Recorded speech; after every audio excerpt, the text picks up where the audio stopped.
Friends, does the universe make sense at a mathematical level? And if it does, why does it make sense? Why are there dependable and predictable mathematical laws at all in the universe? Those are the questions that the Oxford mathematician and philosopher of science, Professor John Lennox, often asks when he's invited to speak about science and faith. As a mathematician, he has spent a lifetime immersed in patterns, numbers, and equations. And he says that the more deeply he studies the logic of the universe, the more convinced he becomes that it points not to chaos or chance, but to a deeper or greater mind at work. But to understand why that's such a remarkable statement, we perhaps need to trace our way back to the roots of modern thought, to the story we've been told about what the world is, the birth of scientific materialism, and what some might call atheistic materialism. Over 2,000 years ago, an ancient Greek thinker, Democritus, proposed something revolutionary. He reasoned that if you take a piece of wood and cut it smaller and smaller, there must come a point when you can't divide it any further. And he called the smallest unit atomos, meaning indivisible.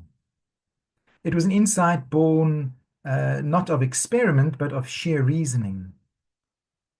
But then he made a leap, suggesting that these atoms, tiny, solid, indivisible bits of matter, were the ultimate reality of everything, the building block of all reality, that everything could be explained in terms of physical matter. And the long and short of it is that this idea rolled down the centuries and eventually became the dominant philosophy of Western science, what we now call materialism or scientific materialism, the belief that all that truly exists is physical matter and energy, and that mind, consciousness, and meaning are nothing more than byproducts of physical processes. And according to this view, mind and thought are byproducts of the physical brain.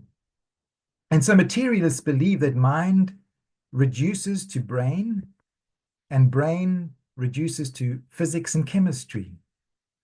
In the end, it suggests that we are nothing but molecules in motion, clever animals governed by impersonal forces.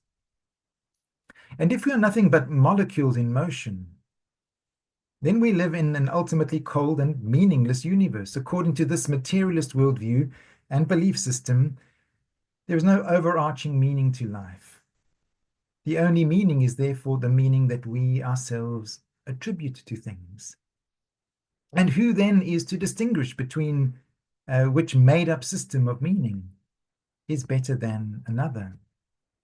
Using perhaps an extreme example, what if my made-up system of meaning is in fact Nazism? On what basis could you argue that your system of meaning is superior to my beliefs if in fact there is no ultimate meaning in the universe, just random physical processes? But this ultimately meaningless materialist worldview, as Professor Lennox and many others remind us, is actually not a scientific conclusion. It's a philosophical assumption. One could even say that it is a belief or a belief system because it is not in fact based on proven facts. What's often forgotten, however, is that the earliest scientists were not materialists at all. They were people of faith. C.S. Lewis once put it beautifully. He said that people became scientific because they expected law in nature.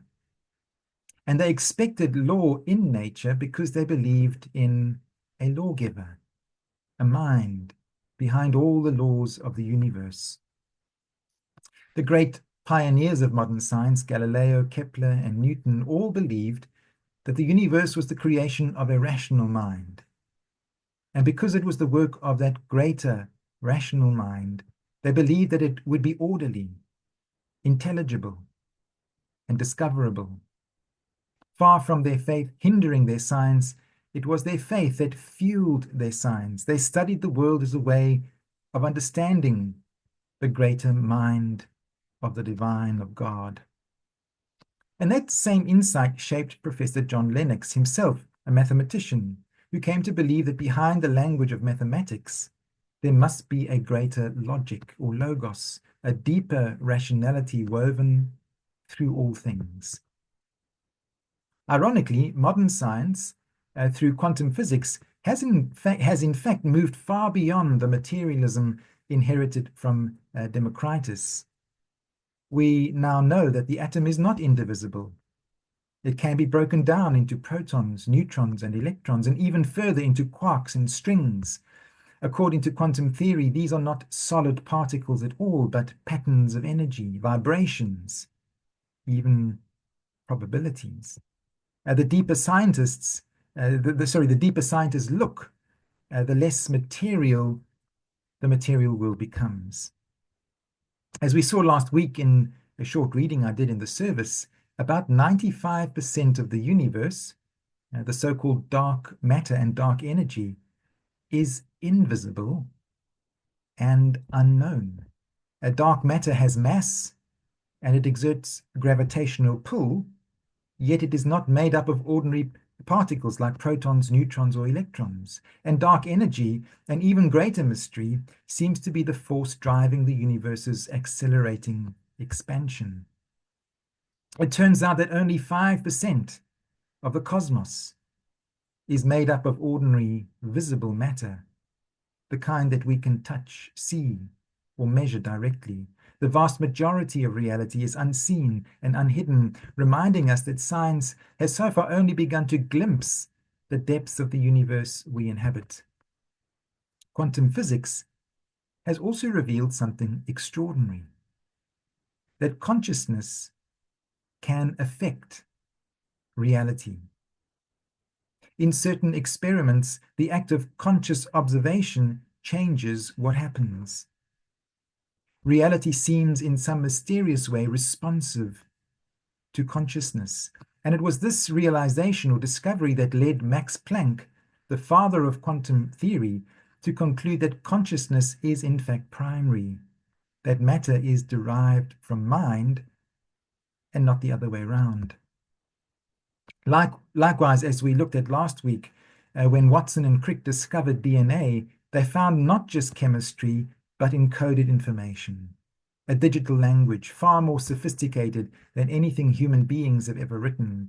And where there is code, the best explanation we know of is a coda, again suggesting a greater mind, consciousness before matter. Professor Lennox adds another layer to this insight, not from biology, but from mathematics. He says the very fact that mathematics works is itself astonishing. In fact, it was the Nobel Prize-winning physicist Eugene Wigner who wrote his famous paper in 1961 called The Unreasonable Effectiveness of Mathematics. And he asked, why does abstract mathematics, something invented in the human mind, correspond so precisely to the physical world? Why should symbols on a chalkboard describe the movements of planets or the behavior of light? How can the workings of a human mind map perfectly onto the workings of nature, unless in the end, both in some way arise from a deeper rational source? And for Professor Lennox, that realization became a key to faith. The only thing that makes reasonable the effectiveness of mathematics, he says, is, in his mind, faith in God. Because mathematics is an expression of reason, and human reason, he believes, is a reflection of a greater reason, the divine Logos, in whose image we are made. Professor Lennox points out the essential problem of atheistic materialism. He says that he often challenges his atheist colleagues with a simple question: what do you do science with? And at first they'll say, with my computer and my instruments and my lab. But he says, no, I mean, what do you think and reason and discover with? And then after a pause, they'll say, well, my brain. But according to materialism, the brain is simply the byproduct of a product of a meaningless and mindless and unguided process, the random result of unguided evolution and chemistry. And so Lennox asks them, if your computer were the end product of a mindless, unguided process, would you trust it? And of course, the answer is no, they would not. And yet, that is, he suggests, is precisely what materialism asks us to do, to trust our reasoning, even though it says that reasoning itself is only the byproduct of blind and random forces. And if our thoughts are nothing more than products of chemical reactions, then we have no reason to trust our thoughts. According to Professor Lennox, that is the fatal flaw of atheistic materialism. It saws off the very branch of reason that it sits on. In the end, each of us is forced to answer the following questions. Are we simply accidents floating in a random, dead, and meaningless cosmos? Or, just as there are mathematical laws that undergird the physical universe and give it order and structure, is there a mind and a consciousness from which all of these things arise in the first place? A mind or consciousness that in fact precedes matter and gives it ultimate meaning. I'm not sure if I agree with all of his politics and all of his views, but I agree with Jordan Peterson when he suggests that Western culture is going through a crisis of meaning, which is leading to the erosion of Western civilization. Is it possible that the current crisis of meaning in Western civilization is caused precisely because we've been told that we live in a purely material universe that has no deeper or overarching meaning and purpose?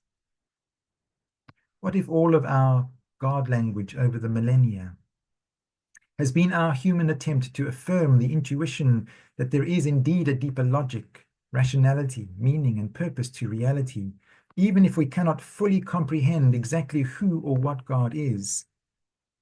Just as quantum physicists affirm that 95% of reality is made up of dark matter and dark energy, even if they don't have a clue what it is.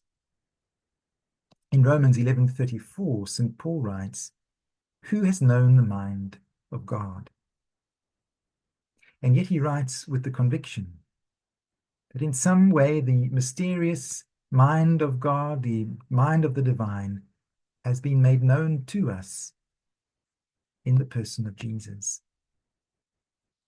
Again, this is just some food for thought on our journey together. I hope it has got you thinking. God bless. Amen.